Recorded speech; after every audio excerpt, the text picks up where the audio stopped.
நீ எந்த நிலையில் இருந்தாலும் உன்னிடமுள்ள பணிவுதான் உன்னை ஒரு மனிதனாக உயர்த்தி காட்டும். உனது எதிர்கால பிரச்சனைகளுக்கான தீர்வு கடந்த காலத்தில் நீ செய்த செயல்களில் உண்டு. சிந்தித்து செயல்படு. மற்றவர்கள் கொடுக்கும் நிராகரிப்பை கண்டு மனக்கலக்கம் கொள்ளாதே.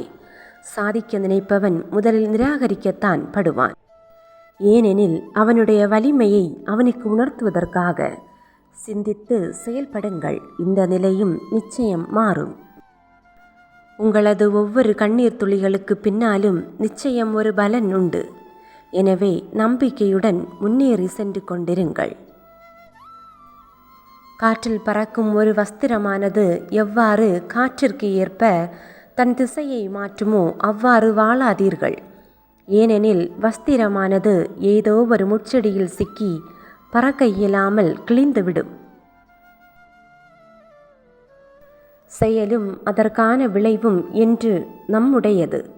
சிந்தித்து செயல்படுங்கள். நீ தேவைப்படாதவரை உன்னை ஒதுக்கி வைப்பார்கள்.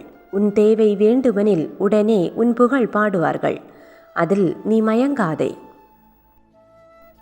உன்னை விலக்கியவர்களுக்கு எப்போது உன் உதவி தேவைப்படுகிறதோ அப்போது அவர்களை நீ ஒதுக்கிவிடு. அவர்களது வழியிலேயே அவர்களுக்கு பாடம் கற்பித்துவிடு. எதிலும் உண்மையாகவும் நேர்மையாகவும் இருப்பவன் இவ்வுலகில் தனித்தே விடப்பட்டிருப்பான். ஏற்பட்ட பெரும் இழப்புகளையும் தாங்கி ஒருவர் நிலை குலையாமல் நிற்பாரேயானால் அதுவே வெற்றியின் அறிகுறி. உனது குறையை எண்ணி வருத்தம் கொள்ளாதே. உனக்கும் கீழிருந்து வாழ்வில் உயர்ந்தவர்கள் உண்டு. எனவே நம்பிக்கையுடன் இரு.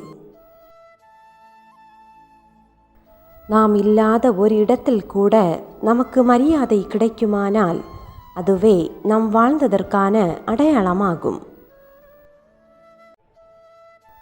அன்பாய் பேசும் எல்லோர் மனதிலும் அன்பு இருக்காது.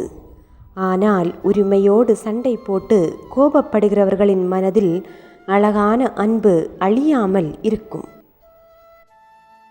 வலி, வேதனை, துக்கம், பிரிவு, இழப்பு இவைகள் விதியின் விளையாட்டு. இப்படி விடையில்லா துயரங்களுக்கு முடிவுதான் என்ன? இதுவும் கடந்து போகும். ஏற்றுக்கொள்ள மனம் மறுத்த போதும் இதுவே உண்மை. அள வைத்து பார்க்கின்றவர்களுக்கு தெரிவதில்லை கண்ணீரோடு அவர்கள் மேலுள்ள அன்பும் கரைந்து போகும் என்று. தெரிந்தோ தெரியாமலோ நாம் செய்த தவறுக்கு என்றாவது ஒரு நாள் தண்டனை அனுபவித்தேதான் ஆக வேண்டும். எனவே சிந்தித்து செயலாற்றுங்கள்.